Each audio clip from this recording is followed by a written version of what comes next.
Movie की starting एक पैंडा warrior से शुरू होती है जो कि एक महान योद्धा था जिसका नाम पो होता है। और वो देखता है कि वो अब तक का सबसे खतरनाक कुंफू वॉरियर है जो खतरनाक दुश्मनों को ढूंढकर एक ही बार में मार देता है। यहाँ तक कि फ्यूरियस 5 की भी टीम उस वॉरियर के सामने सर झुका देती है। तभी उसकी नींद खुल जाती है और हमें पता चलता है कि पो सपना देख रहा था।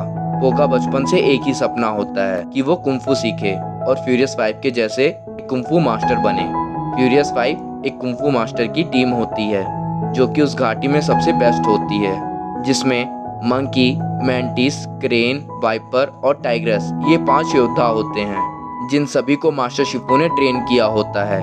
मगर वो अपने पिताजी के साथ ढाबा चलाने की वजह से वो कभी अपना सपना पूरा नहीं कर पाता और उसका सपना सपना ही रह जाता है। फिर सीन मास्टर शिफू की तरफ शिफ्ट होता है जिसको मास्टर उग्वे अपने पास आने के लिए संदेश भिजवाते हैं। शिफू उनके पास जाते हैं और उग्वे शिफू को बताते हैं कि मुझे लग रहा है कि टैलंग वापस आएगा। शिफू ये सुनते ही बहुत ज्यादा घबरा जाते हैं और जेंग को वहां बुलाते हैं और कहते हैं कि तुरंत चोरगम जाओ और जाके सैनिकों से कहो कि सुरक्षा दोगुनी कर दें। फिर मास्टर उग्वे बताते हैं कि इन सबसे हमें ड्रैगन वॉरियर ही बचा सकता है जो ड्रैगन पुलिंदा पढ़कर उसकी शक्तियों को हासिल कर सकता है और उसे पाने के बाद ड्रैगन वॉरियर को कोई भी नहीं हरा सकता। ड्रैगन पुलिंदा एक बहुत शक्तिशाली पुलिंदा होता है जो कि सिर्फ ड्रैगन वॉरियर को ही मिलता है। फिर सीन पो की तरफ शिफ्ट होता है जब पो को पता चलता है कि उग्वे ने आज जेड पैलेस में एक टूर्नामेंट रखा है जिसमें कि वो ड्रैगन वॉरियर को चुनने वाले हैं। तो पो बहुत ज्यादा खुश हो जाता है और ढाबे में मौजूद सभी कस्टमर्स को जेड पैलेस की ओर भेज देता है और खुद भी जेड पैलेस के लिए निकल रहा होता है कि तभी उसके पिता उसे नूडल्स का एक ठेला पकड़ा देते हैं ताकि वो वहां जाकर सबको नूडल्स बेच सके और भीड़ के कारण उनकी वहां और अच्छी बिक्री हो सके।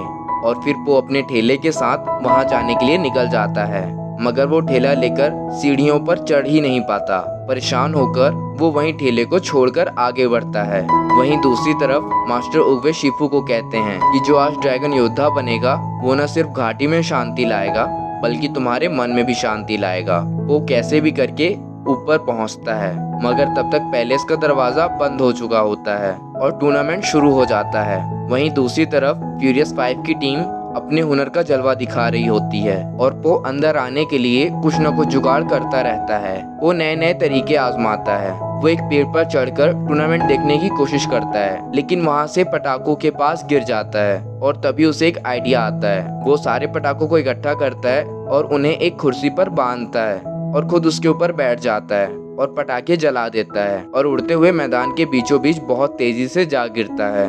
जब वो आंखें खोलता है तो देखता है कि मास्टर उग्वे की उंगली उसकी तरफ इशारा कर रही होती है और उग्वे उसे वहां ड्रैगन योद्धा चुन लेते हैं। फ्यूरियस 5 और मास्टर शिफू ये देखकर चौंक जाते हैं कि इतने बड़े बड़े योद्धा को छोड़कर मास्टर उग्वे ने एक मोटे पैंडा को चुन लिया।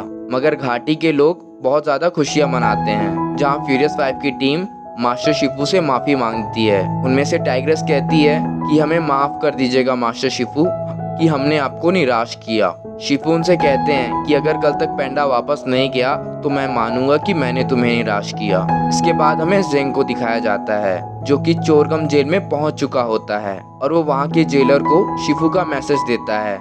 जेलर मैसेज पढ़कर बोलता है कि वहाँ की सिक्योरिटी में तुम्हें शक है और वो जेंग को वहाँ की टाइट सिक्योरिटी दिखाता है और टाइलंग के पास नीचे ले जाता है। वो टाइलंग को बताता है कि उग्वे ने ड्रैगन योद्धा चुन लिया है और वहाँ की सिक्योरिटी जेंग को दिखाने के लिए वो टाइलंग की पूंछ पर जानबूझकर पैर रख देता है। ये सब देखने के बाद जेंग वहाँ से बाहर आ जाता है मगर गलती से जेंग का एक पंख नीचे गिर जाता है जिसे टाइलंग उठा लेता है। वहीं दूसरी तरफ पो को वॉरियर्स के हॉल में ले आया जाता है जहां अब तक के सभी वॉरियर्स के हथियार रखे होते हैं।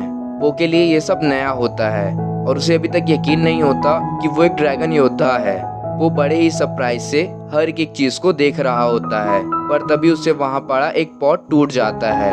पो को ऐसी हरकतें करते मास्टर शिफू देख रहे होते हैं और पो को कहते हैं कि अगर घूमना फिरना बंद हो गया होगा तो सुनो, तुम्हें बस चुना गया है और ड्रैगन योद्धा तुम तब बनोगे जब तुम ड्रैगन पुलिंदा का राज पढ़ोगे। शिफू पो की बहुत बेइज्जती करते हैं और उसे मोटा पैंडा भी बुलाते हैं। ये सुनकर पो को बहुत गुस्सा आ जाता है और वो शिफू पर नाराज होने लगता है मगर शिफू उसे ऊँची उंगली की पकड़ दिखाने लगते हैं जिसे देखकर पो डर जाता है। इसके बाद शिफू पो को ट्रेनिंग हॉल में ले आते हैं जहाँ फ्यूरियस 5 की टीम प्रैक्टिस कर रही होती है और फिर शिफू पो को कुंफू दिखाने के लिए कहते हैं, मगर पो को कुंफू ना आने की वजह से वो बेचारा बहुत बुरी तरीके से घायल हो जाता है और मास्टर शिफू समझ जाते हैं कि पो को कुंफू नहीं आता। रात होने पर सब अपने अपने कमरे की तरफ आ रहे होते हैं और साथ में पो की बुराई भी कर रहे होते हैं। पो उनके पीछे ही आ रहा होता है और ये सब सुनकर वो बहुत दुखी हो जाता है। फिर वो अपना कमरा ढूंढते ढूंढते गलती से मास्टर क्रेन के रूम में चला जाता है। वो एक्साइटेड होकर क्रेन से कहता है कि वो उसका बहुत बड़ा फैन है, मगर क्रेन कहता है कि वो आराम करना चाहता है और उसको बाहर जाने के लिए कहता है। वो बाहर आ जाता है और दूसरे कमरे के लिए जाने लगता है। तभी टाइग्रेस अपने कमरे से निकलती है और पो की बेइज्जती करती है और कहती है कि तुम कुंफू पर धब्बा हो और तुम यहाँ रहने के काबिल नहीं। तुम में अगर थोड़ी सी भी सेल्फ रिस्पेक्ट है तो तुम कल सुबह तक यहाँ से चले जाओगे। और ऐसा कहकर टाइग्रेस पो के मुंह पर दरवाजा मारकर बंद कर देती है। पो दुखी होकर वहाँ से बाहर आ जाता है और एक आड़ू के पेड़ के नीचे खड़ा हो जाता है। पर तभी वहाँ पर उगवे आ जाते हैं। वो उससे उसकी उदासी की वजह पूछते हैं तो पो उन्हें बताता है कि उसे कोई पसंद नहीं करता और सब उसकी बेइज्जती करते हैं। उसे पता नहीं कि मास्टर शिफू उसे ड्रैगन वॉरियर कैसे बना पाएंगे, इसीलिए उसे वापस अपने पिताजी के पास चले जाना चाहिए और नूडल्स का कारोबार संभालना चाहिए। पो की बातें सुनकर उगवे उसे समझाते हैं कि बीते हुए कल की फिक्र छोड़ो और आने वाले कल पर इतना मत सोचो, अपने आज पर यकीन करो और इसका सम्मान करो। फिर सीन चोरगम जेल की तरफ शिफ्ट होता है, जहाँ दूसरी तरफ टाइलंग उस पंख के जरिए अपने कवच को खोलकर तोड़ देता है। तभी उसे वहाँ का जेलर देख लेता है और वो अपने सैनिकों से उस पर हमला करवाता है, मगर गलती से एक तीर उसकी जंजीर पर लगता है और उसकी जंजीर टूट जाती है। टाइलंग सभी सैनिकों से लड़ते हुए ऊपर की ओर आ जाता है और हमें पता चलता है कि टाइलंग कुंफू में एक्सपर्ट है और वो एक शक्तिशाली और खतरनाक वॉरियर है और उन सैनिकों में से कोई भी टाइलंग के सामने नहीं टिक पाता। टाइलंग सबको मार गिराता है।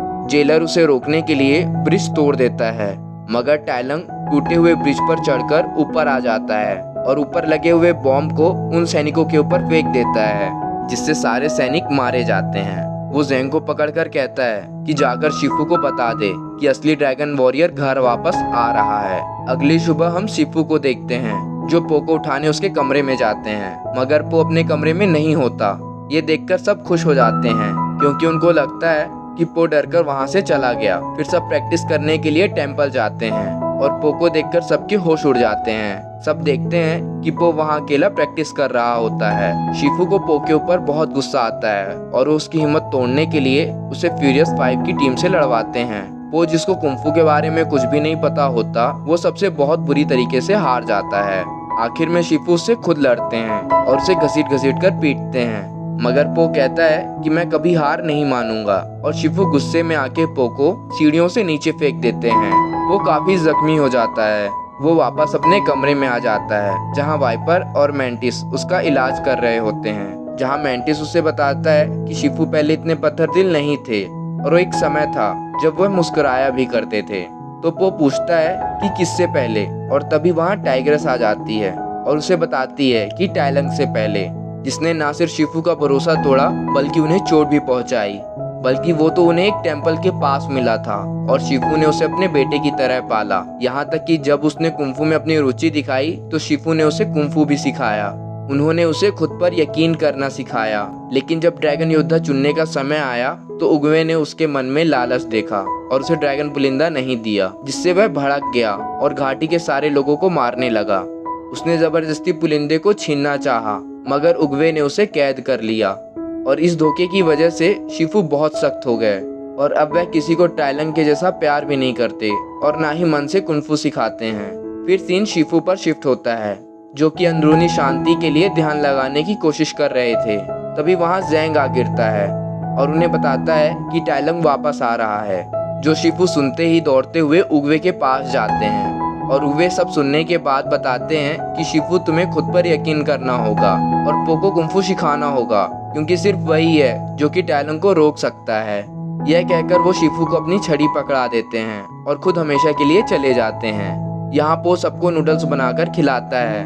सब उसके नूडल की बहुत तारीफ करते हैं और सब साथ में बहुत अच्छा टाइम गुजारते हैं। वो सबको शिफू की नकल उतार कर दिखा रहा होता है और तभी पीछे से वहाँ पर शिफू आ जाते हैं। वो टाइलंग के आज़ाद होने की खबर सबको देते हैं और कहते हैं कि टाइलंग यहाँ आ रहा है और वो तुम ही हो जो उसे रोक सकते हो और सबको बचा सकते हो।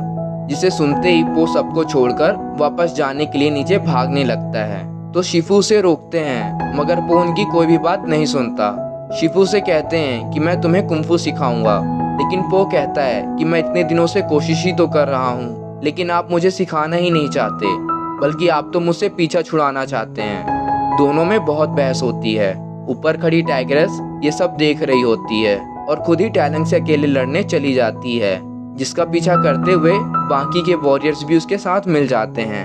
अगली सुबह शिफू आड़ू के पेड़ के नीचे खड़े सोच रहे होते हैं कि मोटे पांडा को कुंफू कैसे सिखाया जाए कि तभी उन्हें कुछ आवाज़ सुनाई देती है और वो किचन में जाकर देखते हैं तो उन्हें सब चीज़ें टूटी हुई दिखाई देती हैं और वो वहाँ खाना खा रहा होता है। ये देखकर शिफू कहते हैं कि मंकी की बादाम वाली बिस्किट ऊपर छिपी रखी है और ये कहकर शिफू वहाँ पर छिप जाते हैं और वो ये सोचकर कि वो यहाँ से जा चुके हैं वो ऊपर चढ़कर बिस्किट खाने लग जाता है। तभी वहाँ शिफू आकर पो को देख लेते हैं और उसे कहते हैं कि खुद को देखो, तुम जमीन से 10 फीट ऊपर चढ़े हो। तो पो कहता है कि मुझे नहीं पता, मुझे तो सिर्फ भूख लगी थी और मुझे बिस्किट खाना था, इसलिए मैं यहाँ चढ़ गया। और शिफू समझ जाते हैं कि कोई इत्तेफाक नहीं होता और शिफू पो को लेकर उसी जगह ले जाते हैं जहाँ कुंफू की शुरुआत हुई थी। फिर उसकी ट्रेनिंग स्टार्ट करते हैं। वो पो को खाने का लालच देकर उसकी ट्रेनिंग करवाते हैं। खाने के चक्कर में पो बहुत जल्दी सीख जाता है। ट्रेनिंग कंप्लीट होने पर शिफू उसे मोमोज ला कर देते हैं और कहते हैं कि तुम इसे खा सकते हो। वो बहुत खुश हो जाता है और मोमोज खाने लगता है, पर तभी शिफू उससे सारे मोमोज छीनकर खा लेते हैं। अब आखिरी मोमो बचा होता है, इसलिए मोमो खाने के लिए वो कुछ भी कर सकता था। मोमो के पीछे दोनों में बहुत फाइट होती है और वो शिफू को हरा देता है।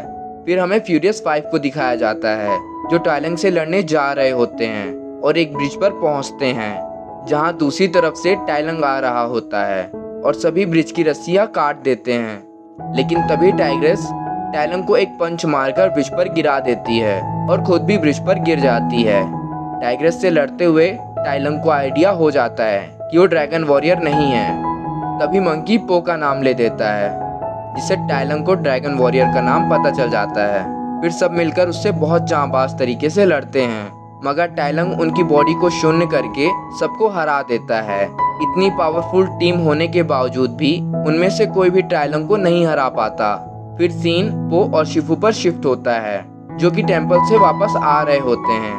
लेकिन तभी क्रेन उन सभी को वहां लेकर आ जाता है। सब अकड़े हुए होते हैं। ये देखकर पो हैरान हो जाता है कि इतने बड़े बड़े योद्धा भी टाइलंग को नहीं हरा पाए। क्रेन मास्टर शिफू को सब बात बताता है, जिसके बाद मास्टर शिफू को यकीन हो जाता है कि अगर कोई टाइलंग को हरा सकता है तो वो सिर्फ पैंडा ही है, लेकिन इसके लिए उसे ड्रैगन पुलिंदा पढ़कर शक्ति हासिल करनी होगी। मास्टर शिफू पो को पुलिंदा देते हैं तो बेचारा पो उस पुलिंदा को खोल ही नहीं पाता। फिर शिफू से ड्रैगन पुलिंदा खोल कर देते हैं और जब पो उसे खोलता है और जब पो उसे पढ़ता है तो वो देखकर हैरान हो जाता है कि उसमें तो कुछ भी नहीं लिखा होता। शिफू भी ये देखकर हैरान हो जाते हैं। वो शिफू से कहता है कि उवे बस एक पागल सा बुढ़ा कछुआ था, उसने बस मुझे एक हादसे से चुना। तो शिफू कहते हैं कि कोई हादसे नहीं होते और शिफू बताते हैं कि उगवे हम सब में से सबसे समझदार थे। फिर उसके बाद शिफू कहते हैं कि घाटी को खाली करवाओ और तुम सब लोगों को लेकर यहाँ से निकल जाओ और कोई भी ड्रैगन योद्धा ना होने की वजह से वही टाइलंग से लड़ेंगे। जिसके बाद फ्यूरियस 5 मिलकर घाटी को खाली करवाते हैं और पो उदास होकर अपने पिता के पास वापस आ जाता है। पो को उदास देखकर उसके पिता कहते हैं कि अब समय आ गया है, मुझे तुम्हें एक राज की बात बतानी है। पो के पिता कहते हैं कि आज तक वो लोगों को जिस सीक्रेट नूडल्स की रेसिपी का कहते आ रहे हैं, असल में ऐसी कोई रेसिपी है ही नहीं। यह सुनकर वो पुलिंदा को दोबारा खोलता है और उसे समझ आ जाता है कि वो पुलिंदा आपको खुद पर यकीन करना सिखाता है। टेंपल में मौजूद शिफू अकेले ही टाइलंग से मिलते हैं और दोनों में फाइट स्टार्ट हो जाती है। टाइलंग अपने इतने सालों का भरा गुस्सा मास्टर शिफू पर निकालता है। इन बीते 20 सालों में टाइलंग इतना शक्तिशाली हो चुका होता है कि उसने लड़ाई के दौरान मास्टर शिफू की छड़ी को तोड़ दिया था, मगर शिफू की बढ़ती उम्र की वजह से वो अब इतने स्ट्रॉन्ग नहीं रहते और वो टाइलंग से हार जाते हैं। जिसके बाद टाइलंग शिफू को उठाकर हवा में फेंक देता है और उनसे ड्रैगन पुलिंदे के बारे में पूछता है। शिफू से कहते हैं कि मैं मर भी जाऊंगा लेकिन मैं तुम्हें ड्रैगन पुलिंदा के बारे में नहीं बताऊंगा। टाइलंग शिफू को मारने ही वाला था कि तभी वहाँ पर पो आ जाता है और कहता है कि मैं ड्रैगन वॉरियर हूँ। टाइलंग पो को देखकर बहुत हंसता है और बोलता है तू तो एक मोटा पैंडा है, क्योंकि उसे यकीन ही नहीं हो रहा था कि वो मोटा पैंडा ड्रैगन वॉरियर है। लेकिन पो कहता है कि मेरे पास ड्रैगन पुलिंदा है और टाइलंग उसे लेने के लिए पो पर अटैक कर देता है और लड़ते लड़ते दोनों घाटी में आ जाते हैं। टाइलंग पो को बहुत मारता है और आखिर में उसे ड्रैगन पुलिंदा ले लेता है, मगर जब टाइलंग पुलिंदा को खोलता है तो वो खाली होता है और उसे कुछ समझ नहीं आता। उसके चेहरे पे घबराहट होती है जिसे देखकर पो हंसने लगता है, जिससे गुस्सा होकर टाइलंग पो को मारता है, पर पो को कुछ भी नहीं होता। उसे गुदगुदी होने लगती है और फिर पो एक वॉरियर की तरह खड़ा होता है और टाइलंग को मारता है। वो टाइलंग को बहुत पीटता है। टाइलंग पो को कहता है कि एक मोटा पैंडा मुझे नहीं हरा सकता। फिर पो उसे मारते मारते उसकी उंगली पकड़ लेता है, जिसे देखने के बाद टाइलंग कहता है कि तुम मजाक कर रहे हो, शिफू ने तुम्हें ये तो नहीं सिखाया होगा। मगर पो कहता है कि हाँ, शिफू ने मुझे ये नहीं सिखाया बल्कि मैंने खुद ही सीख लिया। वो अपनी उंगली झटका देता है और वहाँ एक बहुत बड़ा धमाका होता है जिसमें कि टाइलंग मारा जाता है। सब गांव वाले पो को देखकर बहुत खुश हो जाते हैं और फ्यूरियस 5 भी पो के सामने अपना सर झुका लेते हैं। तभी पो को शिफू की बातें याद आती हैं और वो दौड़कर टेंपल की ओर भागता है और शिफू के पास जाता है। वो शिफू से कहता है कि उसने टाइलंग को हरा दिया।